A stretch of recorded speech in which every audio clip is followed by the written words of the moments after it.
Dasturimiz davom etadi. Namangan viloyatining Chust tumanida O'zbekiston Fermerlar Kengashi huzuridagi fermer dehqon xo'jaliklari va tomorqa yer egalarini qo'llab-quvvatlash jamg'armasi tomonidan ko'rgazmali seminar tashkil etildi.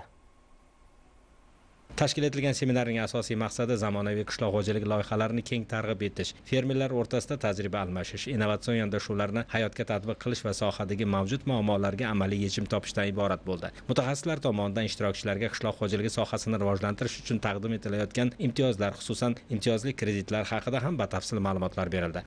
Fermer xo'jaliklari va qishloq xo'jaligiga xizmat ko'rsatuvchi korxonalarga 8% kreditlar berilishi bizda ko'zda tutilgan bo'lib, shu barcha imtiyozdan tushuntirish olib borilmoqda. Hozir mana 60 dan oshiq turlari bor xizmat ko'rsatishimizni. Qishloq xo'jaligini qayta ishlash, mana muzlatgich, quritish sexlari bo'yicha mana 7 yilgacha imtiyozli kredit berib, shundan 3 yili imtiyozli davr hisoblanadi.